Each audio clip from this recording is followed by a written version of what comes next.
Itong cheesy kangkong lumpia, inspired to sa dati kong trabaho, yung spinach croquetas. Kasi yung spinach medyo pricey, mahirap hanapin. Unlike sa kangkong, makikita mo siya sa palengke, makakabili ka ng 10 to 15 isang tali. Convenient talaga siya sa nanay, sa tatay. And then pwede siyang pang merienda, pang bahon, pang ulam. Ako si Pilar Del Pinca, ang inyong kabarangay cook.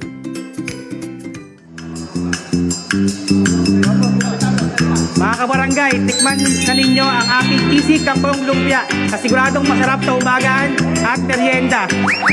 Yon!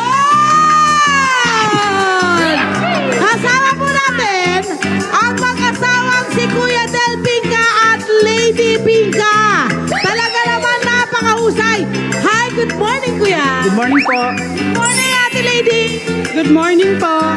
Si Ate Lady ang nagpakilala ng dish na to sa mga mga suki nyo ngayon. Opo. Ayan, eto na, pag-usapan na natin. Eto Ay, dito sarap. kayo. Hello, morning po. Ako naman, ang Ito galing. naman yan, oh. Yes! Diba? So, itong iluluto mo sa amin ay isi-share mo sa ating mga kabarangay. Yes po. Ano yung mga ingredients natin, Kuya Del? Meron po tayong butter, cheese, milk, flour, garlic, kangkong. Wow! Okay, so paano yan? Ano na kangkong ngayon? Ano, depende pag wholesale. Pag wholesale, makakabili ka ng 50 pesos sa balintawak, isang ganon. Pero ngayon, Ang isang tali po, around naka-isandaan. 10 pesos po. Ang isang tali po, 10 to 15 pesos. Yes, yung usual, yung Opo, yung nabibili usual po. natin sa palengke. Oo. Pero syempre, kung magpagaano ka ng ganito, kailangan pumili ka doon sa bultuhan. Tama. Isang ganon, pwede kang makabili nun. Okay, Pwede. eto na. Paano po ang gagawin nyo rito, Kuya Del?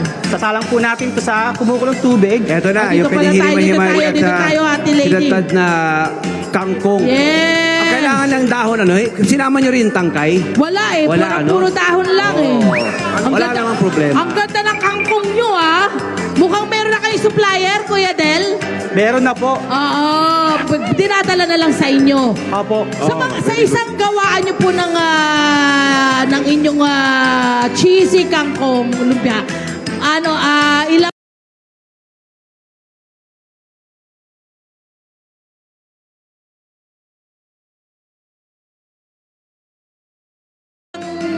ilang lumpia ang nagagawa nyo everyday? Sa isang tali po, nakagawa po tayo ng mga 20 pieces eh. Ay, wow! Malayo mararating. Okay ba yun, mga nanay? Correct. Ayan.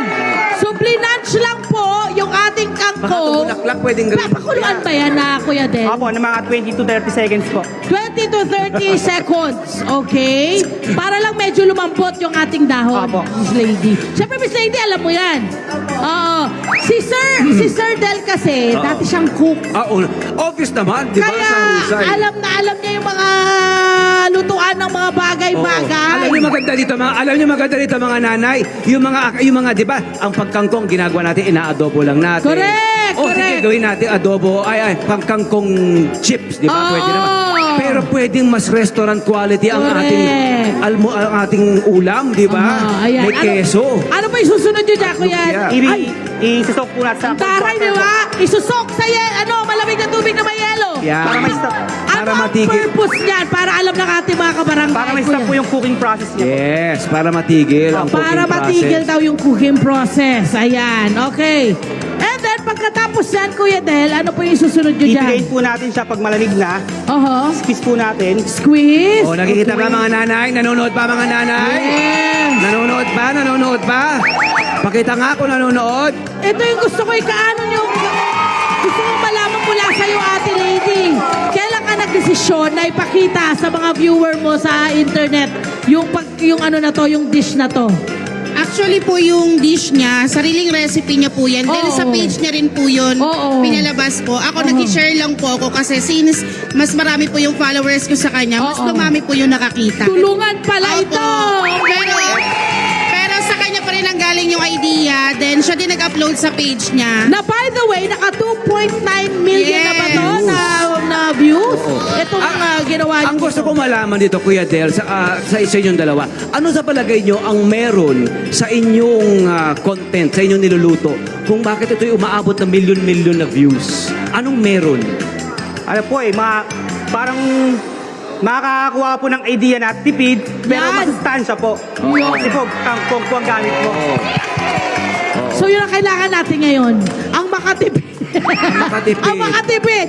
Kasi Relatable kasi sa kanila. relatable. Lalo na pagkain. Okay. Sa ginagawa niyo po, okay lang po mag-start Tuloy niyo lang po, kayo. ayan. Ito pong inyong ginastos dito sa iluluto nyo ngayon. Mga magkano po yung gagastusin natin dito, Kuya Del? Yung ano po? Itong recipe Around na ito ngayon. 150 to 200 pesos lang po yan. Wow, good for how many persons na po yan? Siguro kung per piece, Oo. makagawa ka po ng mga 20 pieces po na ito eh. Oo, pwede na rin. Oo, nanay. Dalawa lang, Oh, tatluhan. sabihin pwede niyo na. 200 ang ilalabas natin. Oh, meron na tayong ulam pang 20 Correct. piraso. Oh, yan ha. Pwede ba ito i-freezer? Pwede po. Ayun! Sa freezer po, good for 3 to 4 weeks po siya. Yan! Pwede. Sa halimbawa, working nanay ka, working tatay ka, kailangan mo ng maya-maya lang kukunin nyo para iulam nyo or merienda nyo, meron kayo sa freezer. Pwede. Nice, Okay. nice, nice. Niluluto na niya yung ating butter, tinutunaw na, my friend. Oo, at Ayan. meron tayong may pinasok na siya, nilagay na siyang bawang. Ay, Into the bango, pan. kaya pala ang bango. Diba? Okay. Butter at bawang pwede. Halimbawa naman po, wala silang walang butter sa bahay ngayon. Pwede po mantika. Pwede po Pwedeng mantika. Pwede pong margarine. Pwedeng Yan! margarina. Mantika, margarine, pwede. Ayan. O kung halimbawa daw po, ito na, may nakikita tayong keso rito, love. No? Oo, Ang correct, katanungan correct, ng mga kabarangay natin, kahit yung mga netizen natin sa Facebook page ng Net25, kung sakaling wala raw pong keso, anong pwede ilagay? Any kind naman po ng cheese eh. Yung mga store-bought process lang. po. Oo, pwede Oo, yun. kahit mura lang, Sa lang na grocery. keso. Very Meron good. naman mga nabibili, di ba? Namumurahin lang. Saka Ayan. parang nakikita ko ilang serving lang naman, Correct, ilang correct, gramo lang correct, naman correct. yan. Ano po yan, Chef? Flour po. Chef tuloy, flour. Ayan na, flour na. Binder. Okay, may binder. Para palang pesto ang gagawin, ano? Ganun yung Para po siyang spinach. Ayun! Pizza po. Kasi nga ang spinach sa atin medyo pricey. Kaya kangkong pwede. Ayan. Ayan, sinabi niya kanina, parang pwede sa freezer. Pwede siya ng 3 weeks, tama? Ayan. Kung halimbawa gusto mo siyang gamitin agad, ilalabas mo lang sa ref para yung ating, di ba, galing sa freezer, pwede o kailangan to agad yung pagkaluto? Ito po natin sa skiller mo po. Ayun. May tanong ang ating mga nanay, Oh. Kuya Del, kung halimbawa gawing negosyo ito, Ayun na. magkano nila maaaring ibenta ito? Magkano maaari nilang kitain dito?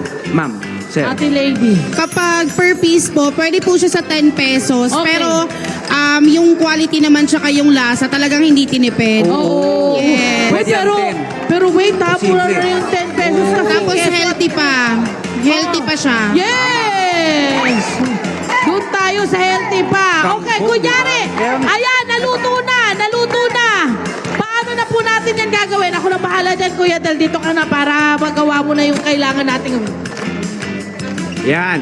Ito na, kung halimbawa, naluto na, di ba? Ang hinahabol natin consistency nito, yan nga, very Opo. thick na siya and creamy Opo. and na-reduce na yung liquid, no? Opo. Kaya kasi kapag basang-basa mga nanay at tatay, magsasop up yan, didikit lang yan dun sa lumpia wrapper natin.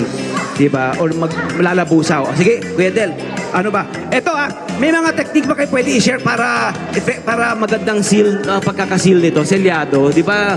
Yung iba sabog. Opo. Oo. O yan. O yan, mga nanay manood ha. No, Dayan! Para sa mga kabarangay natin, nakakapanood lamang, kakatune lamang sa LTE. At sina Ate Lydia at si Kuya Del, na sikat at sikat online, ay nagtuturo sa atin kung paano gumawa ng kangkong lumpia. Cheesy kangkong lumpia. Yes! Restaurant quality, pwede pang negosyo. Wow! Aba? So talagang sealed both sides, ano? Yes, Ginagawa niyo yes naman to po. nanay, ma'am. Ganyan kayo magwala. Ayan. Ayan. Tubig po. Sige po, kahit ito lang.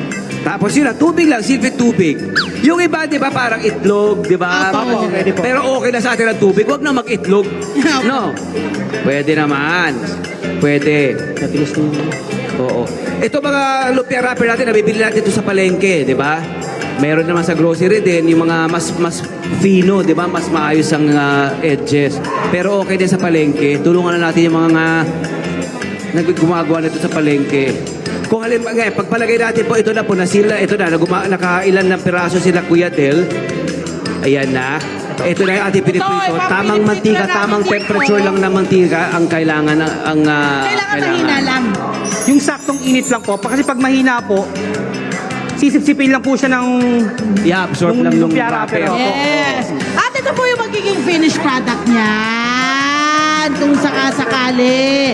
Ayan na siya. Maraming salamat. Kuya Del and Lady Pinka.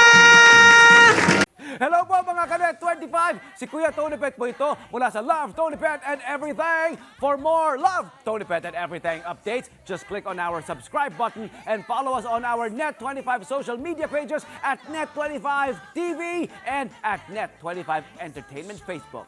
Magkita-kita po tayo!